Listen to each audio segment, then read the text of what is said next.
Bueno, hoy vamos a tocar cuatro temas. Primero, Luz Helena nos va a explicar nuevamente las leyes que emitimos el día de ayer, el 18 de marzo, que son las leyes secundarias que tienen que ver con energía, derivadas de la reforma constitucional en materia energética. Son muy importantes, son varias reformas y es importante que el pueblo de México las conozca.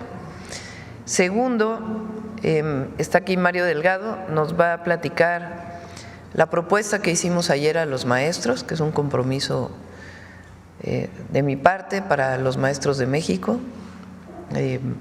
cuál fue la propuesta que planteamos, y es importante que todas las maestras y los maestros lo conozcan porque ha habido desinformación con respecto a la reforma a la ley del ISSSTE que enviamos. Ayer la retiramos por la desinformación que hay, pero el objetivo es seguir apoyando a los maestros y maestras y a los trabajadores del Estado en las deudas tan grandes que se han hecho a partir del FOBISSSTE y algunas otras compromisos que establecí con las maestras y maestros de México. Y después Rosa Isela nos va a platicar ahora sí de las boletas, cómo vamos a participar el 1 de junio, cómo está la votación del 1 de junio respecto al Poder Judicial, y antes de cerrar la conferencia, el detector de mentiras. Entonces vamos primero con Luz Helena. Con su permiso, Presidenta, muy buenos días a todas y todas. Ayer conmemoramos 87 años de la expropiación petrolera y no podía haber un día más adecuado para que la Presidenta de la República emitiera y publicara el decreto de la aprobación del paquete de 11 leyes relacionadas con el sector energético.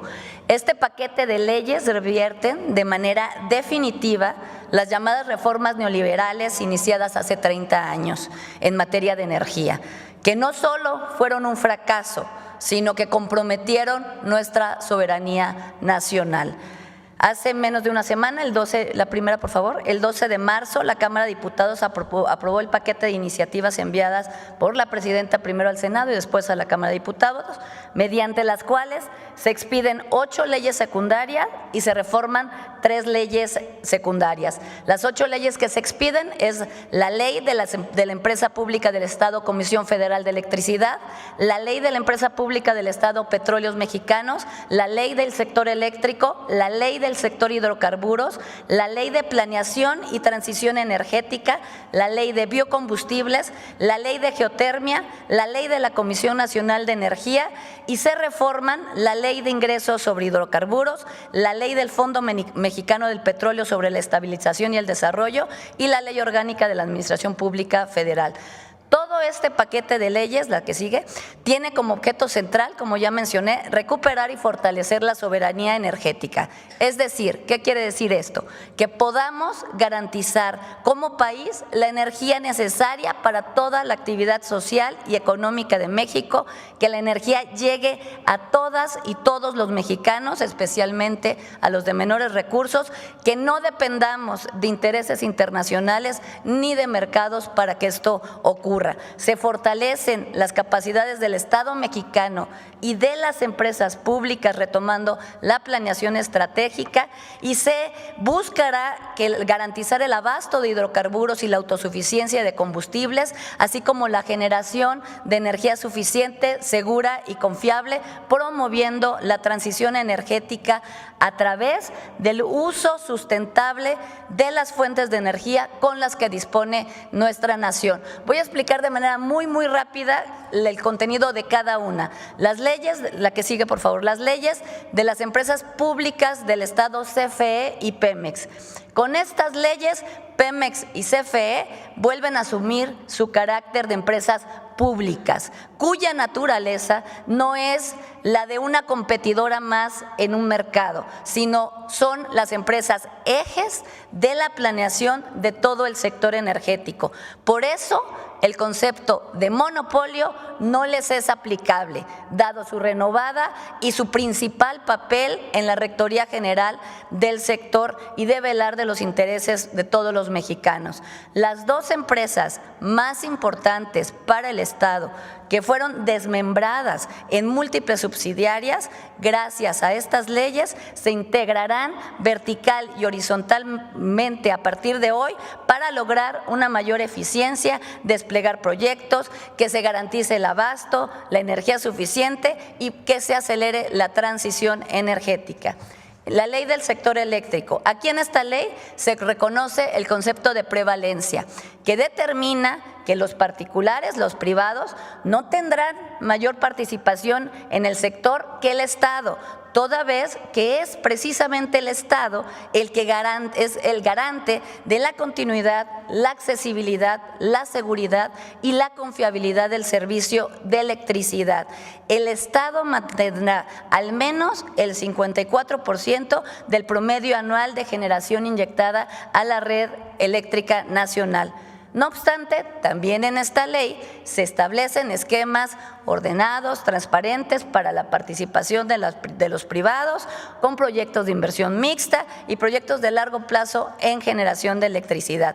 Pero se reconoce que la CFE debe cumplir con su responsabilidad social y garantizar la continuidad y accesibilidad del servicio público de electricidad. La ley de hidrocarburos. En esta ley se fortalece a Pemex otorgándole preferencia siempre en la determinación y elección de las asignaciones para la explotación y extracción de hidrocarburos. Y también en esta ley se implementan esquemas que también van a permitir la participación de Pemex junto con la iniciativa privada en proyectos de desarrollo mixtos.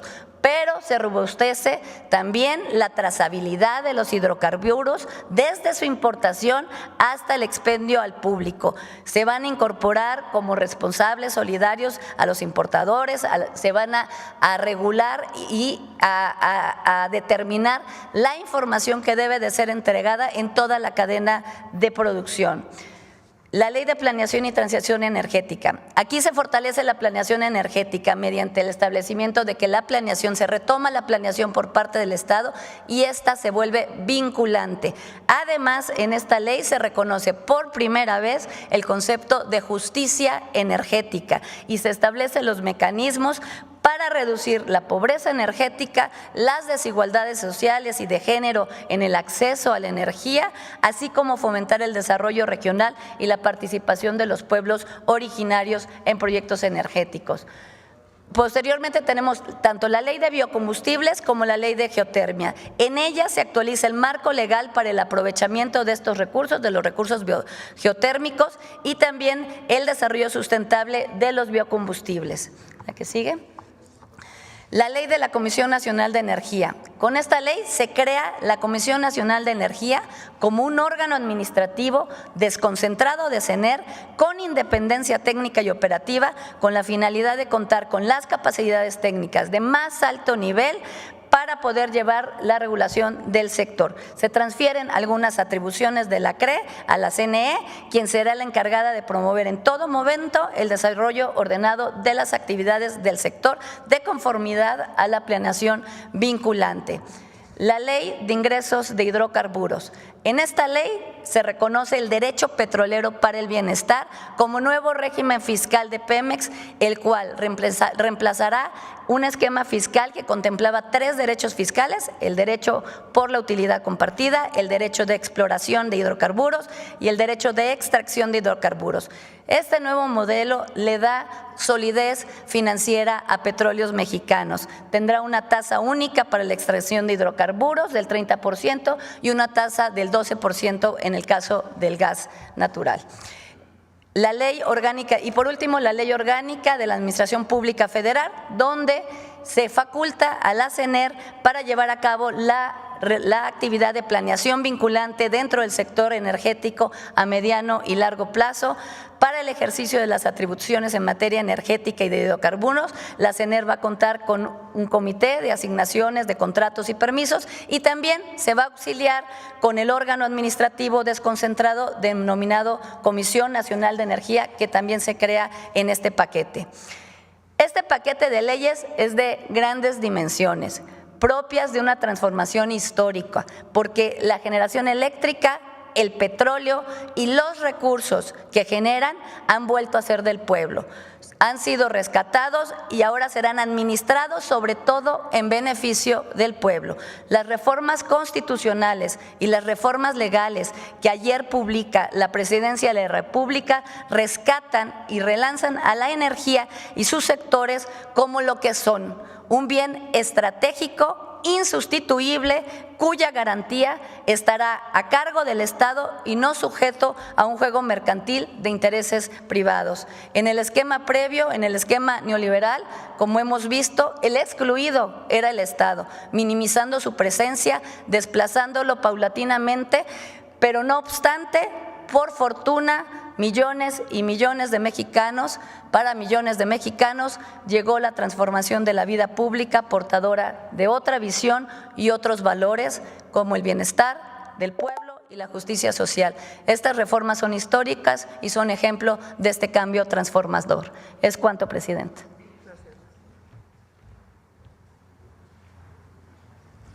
Mario.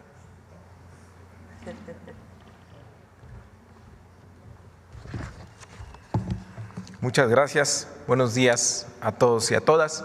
Con su permiso, presidenta, informarles que ayer la presidenta de la República tomó varias decisiones muy importantes que tienen que ver con todos los trabajadores al servicio del Estado, incluyendo, por supuesto, a los maestros y a las maestras. Y es que, atendiendo a distintas inquietudes de las y los trabajadores al servicio del Estado, particularmente de maestros y maestras, y esta falta de información que se generó en torno a la iniciativa de reforma a diversas disposiciones de la ley del ISSSTE que se presentó el pasado 7 de febrero de 2025, ayer la presidenta de la República decidió retirar esta iniciativa para que no haya malas interpretaciones, para que no haya desinformación, para que no se planteen cosas que en realidad no contenía la iniciativa. Entonces se retira la iniciativa de ley del ISSSTE que se presentó el pasado 7 de febrero. Ayer la secretaria de Gobernación informó al respecto de manera oportuna.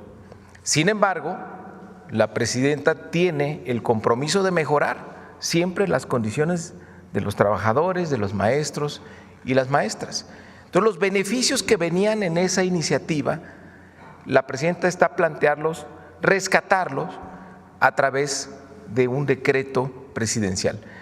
¿De qué beneficios estamos hablando? Pues muy importantes, aquellos que tienen deudas que se han vuelto impagables ya durante tantos años, que el FOBISSSTE tenga la capacidad de condonar, de perdonar, de hacer quitas de esas deudas del FOBISSSTE, de los derechohabientes del ISSSTE. Y además que el FOBISSSTE pueda volver a construir casas. Hace mucho tiempo que no construye el FOBISSSTE. Y esto ha limitado que los trabajadores puedan ejercer el derecho a la vivienda.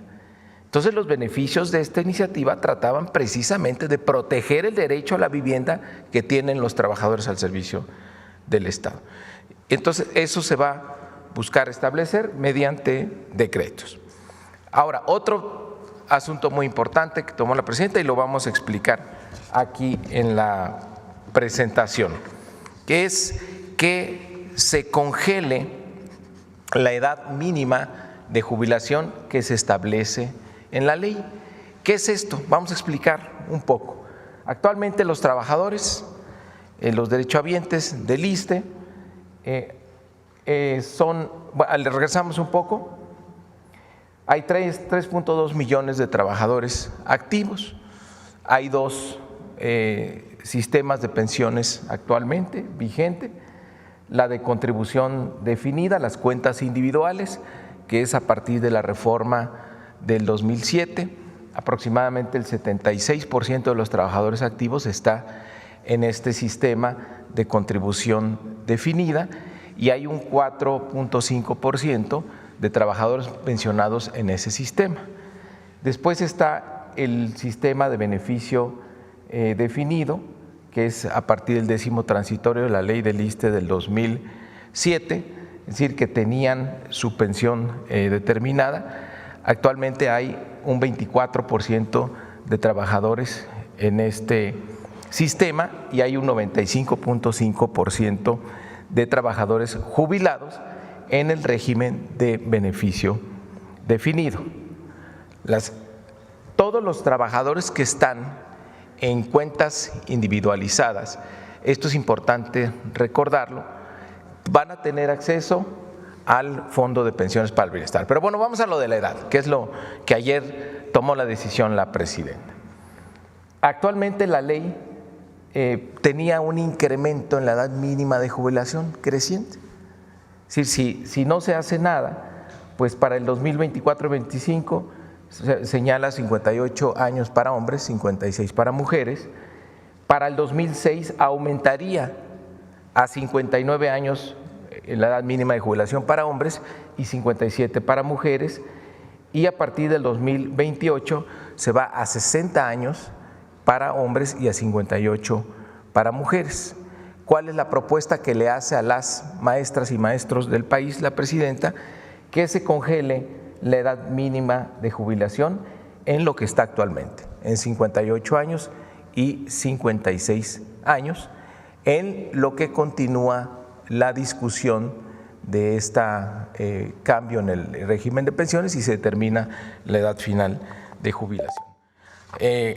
Por último, nada más decir que está también, no hay que olvidar dos cosas: el Fondo de Pensiones para el Bienestar, que está aprobado y son beneficiarios los trabajadores del ISSSTE que están en cuentas individualizadas, y hay que recordar también que todas y todos los trabajadores tendrán derecho a la pensión de adultos mayores para el bienestar. Todo esto pues, es el paquete que contribuye a tener pensiones dignas. Estas son las propuestas, los compromisos que hizo el día de ayer la presidenta con los maestros, las maestras y en general todos los trabajadores al servicio del Estado. En resumen, retiro inmediato de la iniciativa de la reforma del ISSSTE presentada el 7 de febrero de 2025. Segundo, establecer un programa para congelar, disminuir con quitas o condonar las deudas problemáticas que se han vuelto impagables para acreditados del FOBISSTE. Además, se revisarán los mecanismos para recuperar las atribuciones del FOBISSTE para reconstruir, rehabilitar y mejorar vivienda social para las y los trabajadores del Estado. Tercero, detener el incremento en la edad mínima de jubilación previsto en la ley para mantener en lo que está establecido para el 2024, en tanto continúan los trabajos de diálogo. Y quinto, organizar foros escuela por escuela para construir la propuesta alternativa para el ingreso, promoción y reconocimiento de las maestras y maestros que garantice sus derechos laborales, la transparencia y la cero corrupción en esta iniciativa que tiene la presidenta de la desaparición de la UCICAM. Y ayer mismo el Gobierno de la República reiteró el compromiso que tiene con el respeto a la libre expresión y manifestación y la no represión de los trabajadores al servicio del Estado. Es cuanto, presidenta.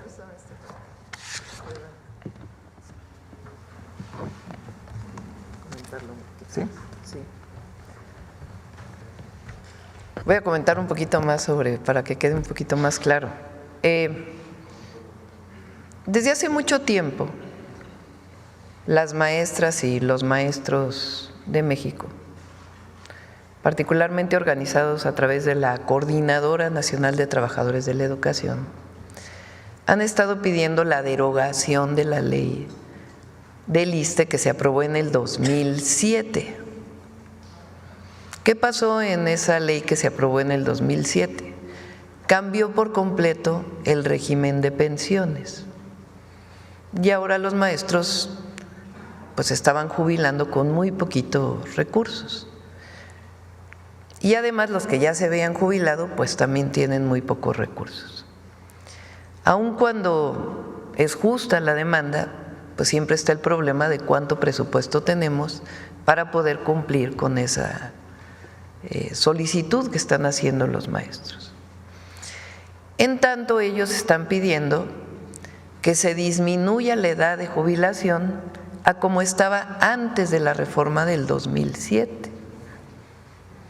Entonces, eso. Y por otro lado, también están solicitando que un esquema que se planteó que se llama UCICAM, que es para la promoción de los maestros, desaparezca porque no fue lo más justo que se pudo hacer. Esa reforma se hizo en el 2019, echando para atrás la reforma de Peña del 2013.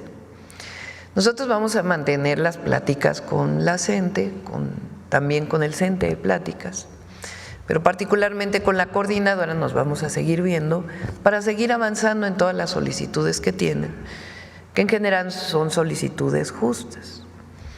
Ahora, ¿qué pasó? Nosotros enviamos una iniciativa de reforma a la ley del ISSSTE de muchas de las demandas que tenían los maestros, como lo del FOBISSSTE también. Sin embargo, pues hubo confusión en qué es lo que estábamos planteando. Se pensó que queríamos quitarle a todos los maestros un porcentaje o retirarles un porcentaje para fortalecer el ISSSTE. Y en el caso de los maestros, pues no era tal. Entonces, ayer hubo una reunión con la CENTE. ¿Qué propuesta les hice? Es la siguiente, esta es para todas las maestras y los maestros de México. La primera, el retiro inmediato de la reforma a la ley del ISSSTE presentada el 7 de febrero de 2025 para que no haya ninguna confusión. Ayer enviamos el oficio y ya fue retirada esa ley. Lo segundo, establecer un programa para congelar, disminuir con quitas o condonar las deudas problemáticas que se han vuelto impagables para acreedores del FOBISSSTE. Es decir, recuperar la idea de que los maestros y todos los trabajadores del Estado no tengan estas deudas impagables del FOBISSSTE, pero sin necesidad de modificar la ley del ISSSTE, sino a partir de un decreto de la presidenta, que ya estamos trabajando en él para que se pueda hacer. Y además, como ya cambió la Constitución para que el Infonavit pueda construir vivienda, también eso puede llegar al FOBISSSTE. Entonces, que el FOBISSSTE recupere su capacidad de construcción sin tocar la ley del ISSSTE. Entonces, por decreto hacemos estas dos características. Uno, quitar las deudas y dos, la capacidad de construcción del FOBISSSTE. Tres, detener el incremento, esto es importantísimo, este es para todas las maestras y maestros. Recientemente en Tabasco, una maestra me dijo, si yo me hubiera jubilado, ya con lo que estaba el año pasado, con la edad que estaba el año pasado, ya me hubiera jubilado. Pero resulta que la ley del 2007 aumenta las edades de jubilación cada 2 años. Entonces imagínense que el que se jubiló en el 2023 se jubila a una edad, pero el que se jubila en 2025 se jubila a otra edad, y el que se va a jubilar en el 2027 a otra edad, y el del 2030 a otra edad, o 2029 a otra edad. Así ha ido aumentando la edad de jubilación. Entonces la propuesta que les hice, en tanto siguen los diálogos y nosotros seguimos haciendo el cálculo de cómo mejorar las pensiones, congelamos la edad de jubilación. Entonces se congela la edad de jubilación a lo que estaba en 2024, ya no va a seguir aumentando.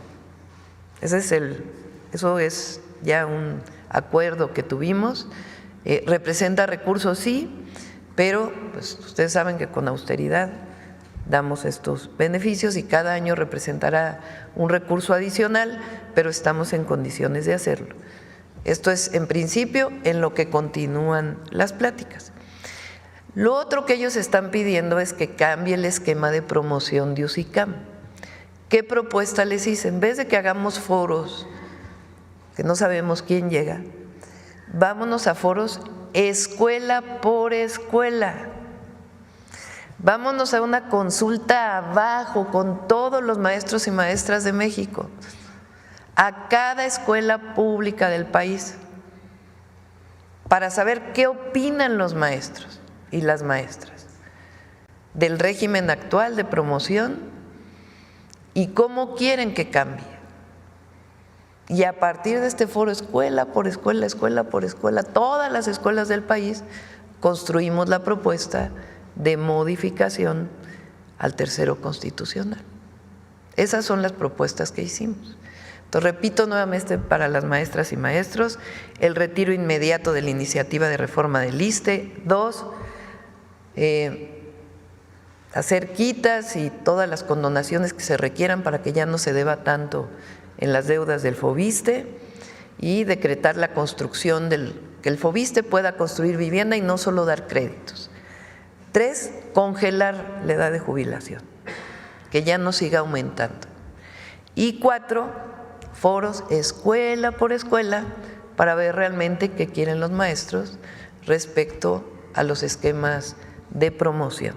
Esas son las 4 propuestas que hicimos y evidentemente pues no vamos a ejercer por parte del gobierno federal ninguna represión a los maestros en su movilización. Y esto no es definitivo, o sea, no es lo último. Seguimos dialogando y seguimos viendo mientras seguimos haciendo los foros con las maestras y los maestros. Entonces, esta es la propuesta que hicimos para beneficio de las maestras y los maestros. Y ahora sí vámonos a cómo vamos a participar el 1 de junio.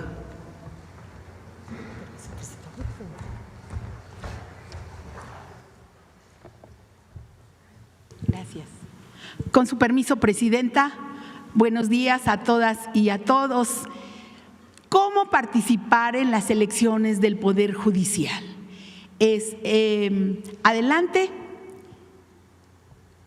El próximo 1 de junio, tú tienes la oportunidad de elegir un nuevo Poder Judicial que esté del lado del pueblo y que garantice la justicia para todas y todos. Adelante. Solamente como dato general, se van a instalar, de acuerdo a la decisión del Instituto Nacional Electoral, 84,202 casillas. Y esto es para alrededor de 100 millones de ciudadanas y ciudadanos que estarían participando o forman parte de la lista nominal. Adelante. ¿Cómo se puede participar? A la llegada a la casilla, cada persona que acuda recibirá 6 boletas para la elección federal de distinto color cada una. ¿A quién se va a elegir? A las ministras y ministros de la Suprema Corte de Justicia de la Nación, a las magistraturas de la Sala Superior del Tribunal Electoral, también a las magistraturas del Tribunal de Disciplina Judicial y a las magistraturas de las salas regionales del Tribunal Electoral del Poder Judicial de la Federación y las magistraturas de circuito y los juzgados de distrito. Son, como ustedes ven, 6 elecciones, 6 boletas diferentes. Y en 19 entidades, también hay que decir, podrás elegir a juzgadores locales. Adelante. ¿Qué contiene cada boleta que se recibirá? Son aquí 4 puntos que vamos a señalar. Uno en forma de título que está en la parte superior, ahí el cargo que estará eligiendo. En este caso, dice ministras y ministros de la Suprema Corte de Justicia de la Nación. El listado de candidaturas que se ven aquí, obvio no tiene aquí nombres, está ordenado alfabéticamente y dividido por género. Del lado izquierdo las mujeres y del lado derecho hombres. Cada persona candidata tiene designado con un número que antecede a su nombre. Aquí se ven 1, 2, 3 y así consecutivamente en cada boleta. Y en los recuadros con letras rosas, los que se ven a los lados, se identificará el poder por el que es postulada cada persona candidata. El poder ejecutivo, el poder legislativo, el poder judicial y también hay dos letras que es EF cuando hay ministras y ministros en funciones. Adelante. ¿Cómo elegir a la persona candidata de tu preferencia? En las boletas se encuentran recuadros en blanco en la parte superior, las cuales corresponden a la cantidad de personas candidatas que deberás elegir. Para seleccionar a la persona de tu preferencia, tendrás que poner el número que antecede a su nombre. Del lado izquierdo elegirás únicamente a las candidatas mujeres y del lado derecho pondrás solo los números de los candidatos hombres. Adelante. Para ministras y ministros de la Suprema Corte de Justicia de la Nación, elegirán 5 mujeres y 4 hombres. Esto es en todo el país. Un total de 9. Y es una boleta morada, insisto, del lado izquierdo mujeres y del lado derecho los hombres. 5 mujeres y 4 hombres. Adelante. Para magistraturas de la Sala Superior del Tribunal Electoral del Poder Judicial de la Federación, deberán ponerse el número de una mujer y un hombre. Total, 2. Esto es lo que contiene esta boleta. Igual, esta boleta será azul y están del lado izquierdo mujeres y del lado derecho hombres. Adelante.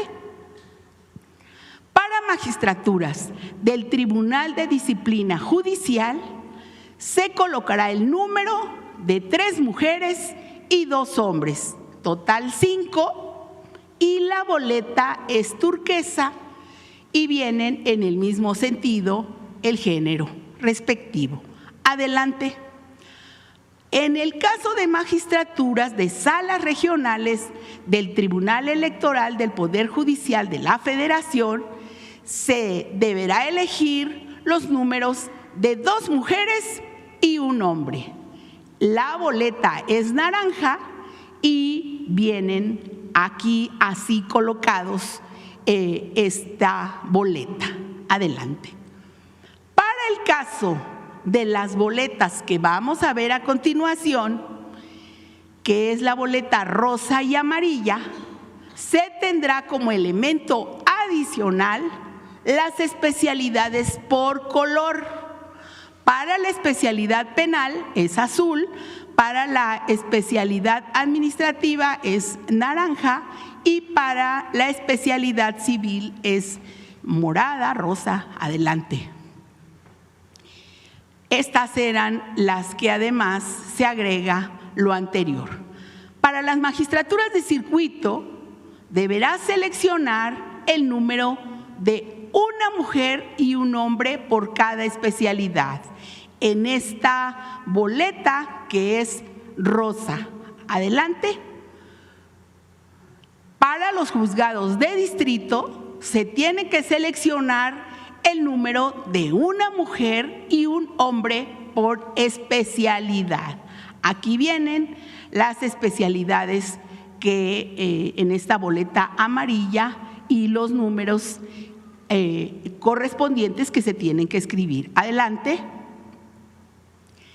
Finalmente, decir que tu participación es muy importante. Por ello, te invitamos a visitar la página del Instituto Nacional Electoral, el INE, en donde se encontrará un micrositio específico con toda la información de la elección extraordinaria del Poder Judicial. Durante el periodo de campañas nos han informado que se ingresa al sistema Conóceles del INE, en donde se encontrará toda la información de la totalidad de los candidatos insistimos a participar este próximo 1 de junio. Eso sería, presidenta. Gracias. Ahora sí, vamos a las preguntas. Adelante.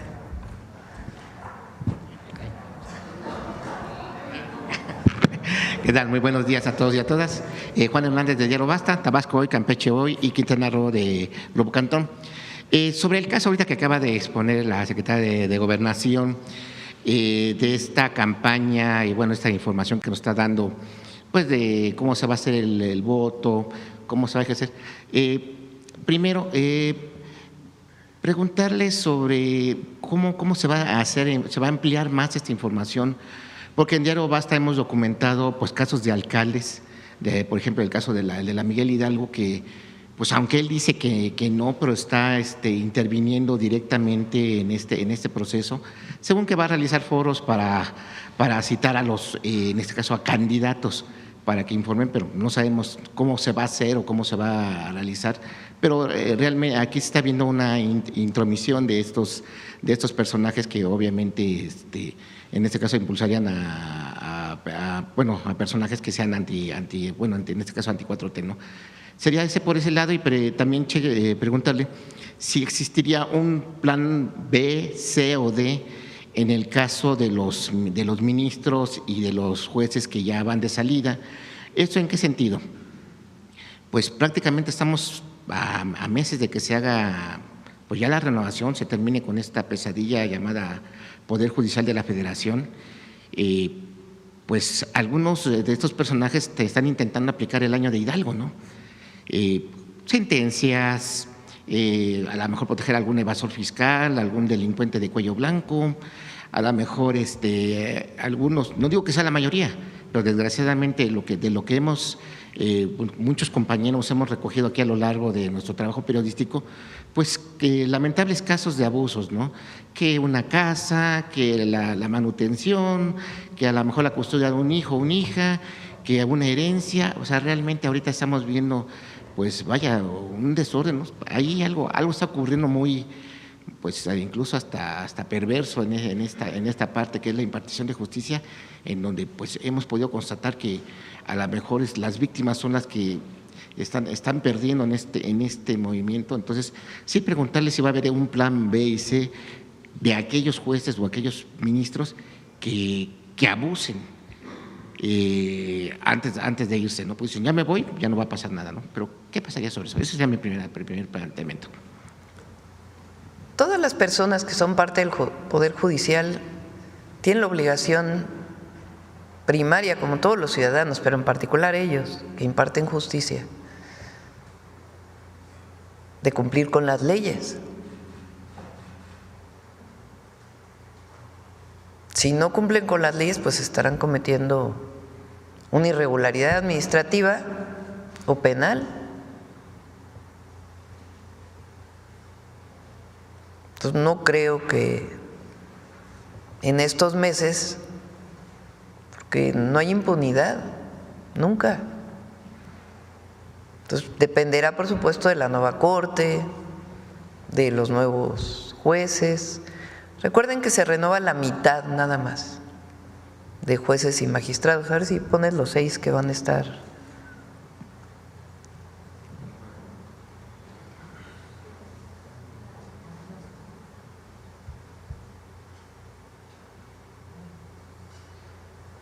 Incluso para evitar sabadazos, o sea, todo ese tipo de cuestiones.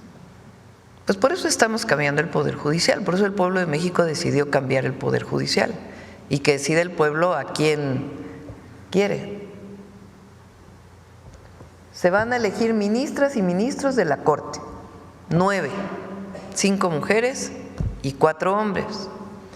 Se van a elegir 2 magistrados del Tribunal Electoral, del Poder Judicial de la Federación, una mujer y un hombre.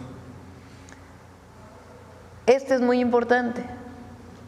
Por primera vez va a existir algo que se llama Tribunal de Disciplina Judicial. Actualmente existe algo que se llama Consejo de la Judicatura, pero la presidenta de la Corte es la presidenta del Consejo de la Judicatura. Entonces, el Consejo de la Judicatura supuestamente está para evaluar la actuación del propio Poder Judicial. Ahora ya van a ser distintos. Una cosa es la Corte y otra cosa el Tribunal de Disciplina Judicial, que tampoco va a cometer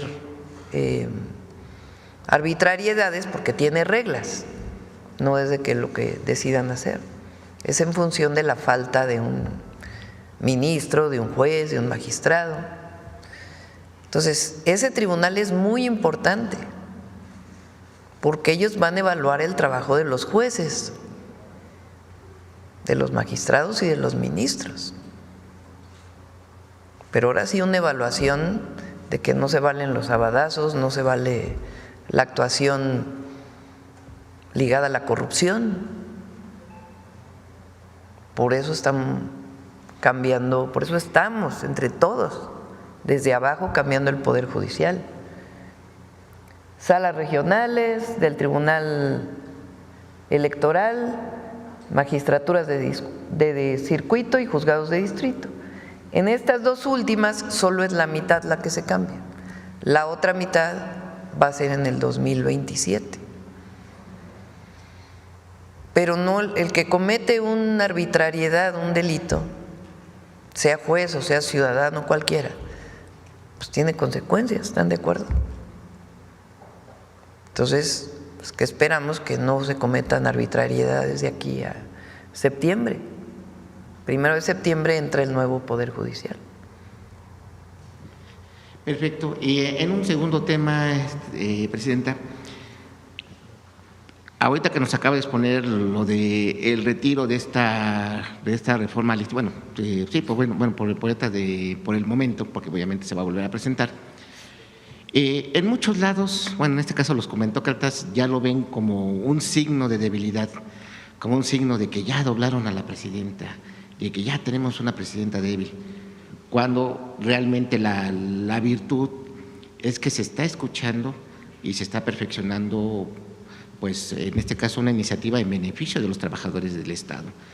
Entonces aquí en este caso es, o sea, el mensaje que usted le daría al pueblo de México, de que primero se manejó que había totalitarismo al intentar esta modificación. Después, cuando se avanzó, ahora no, le quieren quitar los ahorros a los trabajadores del ISSSTE. Y ahora que ya se retira, ya doblaron a la presidenta. Entonces, nada les embona, dirían coloquialmente en mi pueblo, ¿no? Entonces, ¿cuál sería el mensaje que usted le daría al pueblo de México después de todo este proceso, ¿no? Que al final de cuentas se está viendo que es una presidenta que escucha al pueblo, que escucha a todos, y que al final de cuentas, pues está gobernando para todos. ¿Qué hubiera pasado si dejamos la ley? ¿Qué hubieran dicho de la presidenta? Autoritaria. ¿A nosotros qué nos importa? las maestras y los maestros de México. Si hay una confusión en la ley, no hay problema en retirarla, pero garantizar los beneficios que tenía la ley, en particular relacionados con el FOBISTE, que es una solicitud que viene de hace muchos años de la propia Coordinadora Nacional de Trabajadores de la Educación y en general del CENTE y de trabajadores del Estado. Pero en particular en la mesa que tuvimos ayer con la coordinadora, en muchos de los pliegos petitorios, en diciembre lo vimos, nos reunimos en diciembre, ahí venía el tema del FOBISTE. Porque hay personas que tienen créditos del FOBISTE, que ya pagaron 2 veces su casa en términos reales y siguen pagando. Es totalmente injusto. Es un mecanismo que quedó desde el periodo neoliberal, muy parecido al del Infonavit, que aquí ha platicado Octavio Romero, y que es totalmente injusto para los trabajadores que sigan pagando y pagando y pagando y pagando, cuando ya en realidad pues dieron lo suficiente para poder tener su vivienda. Entonces, retiramos la ley para evitar cualquier confusión, pero garantizamos el beneficio del FOBISTE, que era una solicitud desde hace tiempo de la coordinadora y de todos los trabajadores de la educación y de las maestras y los maestros. Entonces se mantiene eso. Dada el cambio constitucional que hubo para que el Estado pueda construir nuevamente vivienda, tomamos de ahí esa reforma para que el FOBISTE pueda volver a construir vivienda. ¿Qué le dan ahora a los maestros? Puros créditos. Esos créditos no necesariamente alcanzan para pagar una vivienda.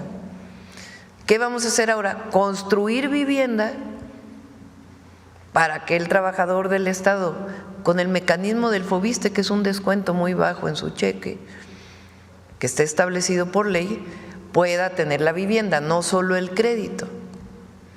Si le prestan a un trabajador, una trabajadora, 500,000 pesos y vive en la Ciudad de México, difícilmente le va a alcanzar para comprar una vivienda. En cambio, si se hace la vivienda y se dice, puedes adquirir esta vivienda y vas a pagar en 15 años tu vivienda con lo que esté establecido de descuento, pues es muy distinto. Recuperamos el derecho a la vivienda de las maestras y los maestros. Entonces eso lo vamos a hacer por decreto, que es una solicitud de años de la Coordinadora Nacional de Trabajadores de la Educación y que fuimos sensibles ante ello, y en general de las maestras y los maestros de México. La otra, ellos piden que se regrese a la edad de jubilación original, antes de la reforma del 2007, de la ley del ISSSTE. Entonces les dijimos, vamos a revisar los fondos que se requieren para ello. En tanto revisamos eso, congelamos la edad de jubilación. La congelamos, ya no tienen por qué los maestros que se van a jubilar en el 25 o en el 26 tener una edad mayor de los que se jubilaron hace 2 años. La congelamos en tanto seguimos platicando. Y la cuarta, pues es la de los foros. Vámonos a consultar a todos los maestros de México cómo quieren que sea su esquema de promoción, movilidad, etcétera, etcétera. Entonces, son, creo yo, propuestas que recogen la esencia de lo que ellos están planteando y no son que ya con eso ya los 6 años así van a ser, sino que seguimos dialogando. ¿Por qué retiramos la ley? Pues porque estaba causando confusión, pero recuperamos los beneficios, que es lo importante. Entonces, quien crea que eso es una posición de debilidad, pues es que está buscando alguien que no tiene sensibilidad con los maestros. Y esa pues no soy yo, porque nosotros, cuando yo estuve en la UNAM de profesora universitaria, fui de las promotoras de los amparos contra la ley del ISSSTE del 2007, porque nuestro movimiento con el presidente López Obrador, entonces dirigente político, también estaba promoviendo eso y nosotros lo promovimos desde la universidad, desde la UNAM. Entonces, pues por supuesto que soy sensible a ellos y participé en esa lucha. El tema es que hay que ver qué recursos, porque no se puede prometer lo que no hay recursos para cumplir ahora después de tantos años. Entonces, por eso estamos poco a poco generando estos apoyos para los maestros y las maestras y siempre escuchando. ¿Escuchar y dialogar es debilidad? Sobre todo cuando viene de que estás escuchando que hay confusión con los maestros y las maestras, ¿no? Entonces, que opinen lo que quieran, la verdad. Como decimos, no, nada les embona, ¿no? Sí. Bueno, finalmente, doctora, perdón, presidenta, el lunes, en la frontera, los oficiales de la Oficina de Operaciones del Campo de Aduanas y Protección Fronteriza de Estados Unidos, en el puerto de entrada del río, lo tengo que leer porque me llamó mucho la atención esta nota, confiscaron un importante lote de armas, cargadores y municiones durante una inspección de salida. Esto, el Departamento de Seguridad Pública de Texas inició una investigación criminal sobre esta incautación, en donde oficiales de esta aduana pues realizaron una inspección y seleccionaron una camioneta Ford F-350 2006 que se dirigía al sur para una inspección secundaria. Tras esta inspección, pues que incluyó el uso de perros, precisamente de este cuerpo, pues y un sistema de inspección intrusiva, los oficiales descubrieron un total de 16 armas, incluidos 3 rifles AR de 5.56 milímetros, 26 cargadores y 182 cartuchos, incluidos algunos calibres 50 ocultos dentro de este vehículo. Y bueno, pues los oficiales entregan este auto que pretendía pasar de Estados Unidos a México con armas y obviamente hacia dónde iban, con quiénes iban. Preguntarle su opinión precisamente de esta incautación, pues de esto que usted ha venido denunciando constantemente, la entrada de armas de Estados Unidos a México, que bueno, ver a dónde van a parar. ¿Qué le han informado sobre este tema? Porque de este lado es claramente también que se está trabajando precisamente para evitar la llegada de, así como ellos de Estados Unidos exigen resultados para que no entre drogas y todo tipo de precursores que dañan a su población. ¿Qué está pasando de allá para acá con esto que también es otra droga que ellos apenas se reconocieron, pero que realmente ha estado impactando desde hace muchísimos años y sexenios? Ahí está con Calderón. ¿Qué su opinión sobre esto y qué se está haciendo? Sería todo. Qué bueno que lo preguntas. Recuerden que en los acuerdos que tenemos con Estados Unidos, con el gobierno de los Estados Unidos, planteamos nosotros que así como nosotros estamos apoyando para que no llegue fentanilo y otras drogas, particularmente sintéticas, todas las drogas, a los Estados Unidos y que se disminuya el paso de drogas hacia los Estados Unidos, nosotros también le pedimos al gobierno de los Estados Unidos que ayudara a que no lleguen armas de Estados Unidos a México. Ese fue el acuerdo.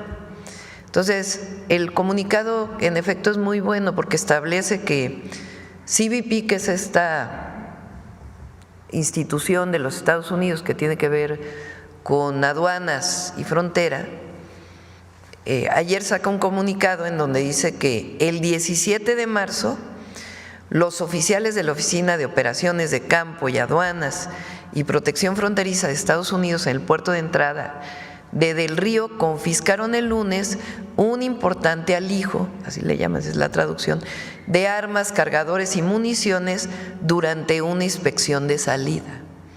Quiere decir que ellos están inspeccionando a los vehículos que vienen de Estados Unidos a México.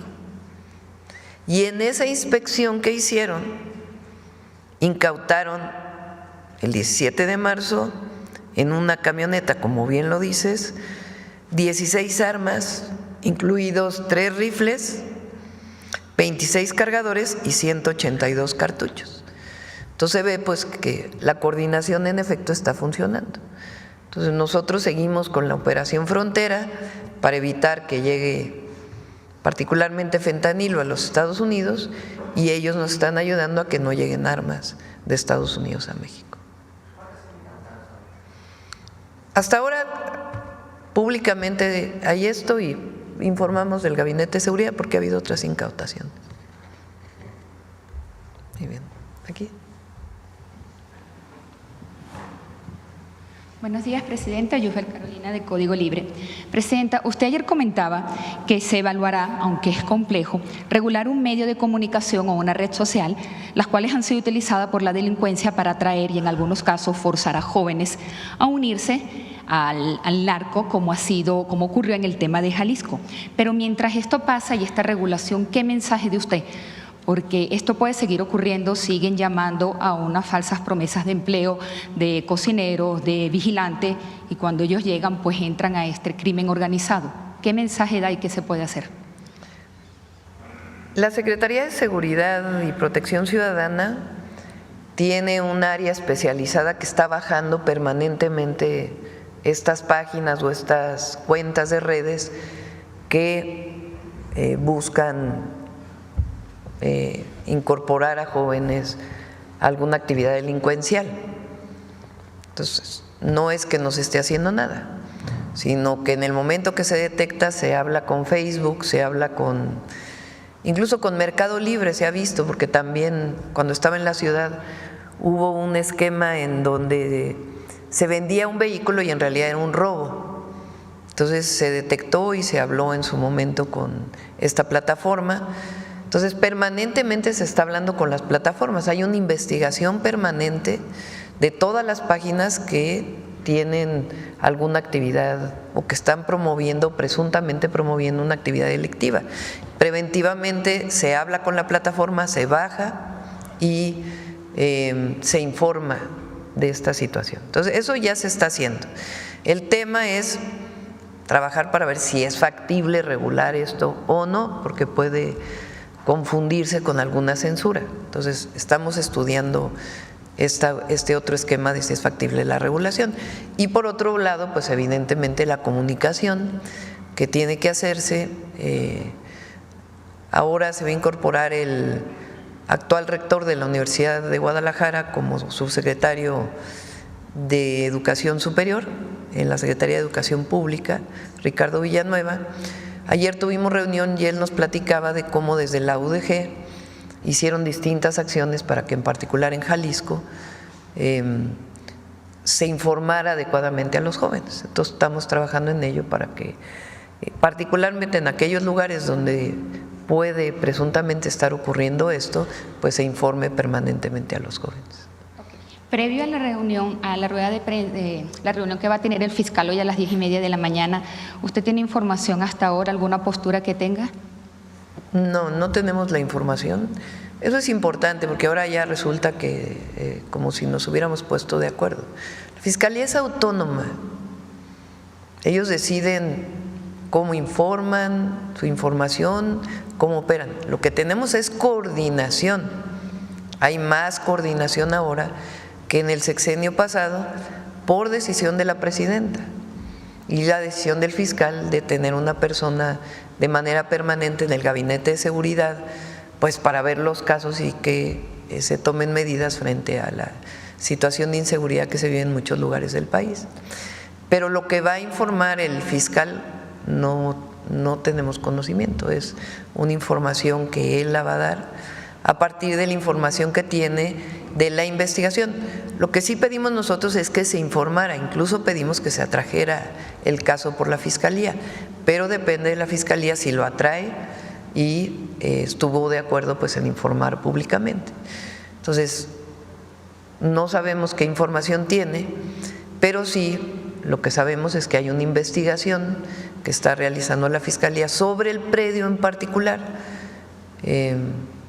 y al mismo tiempo pues ya habrá preguntas que pueden hacer los reporteros, reporteras. Okay. En otro tema, Presidenta, ¿qué hay sobre el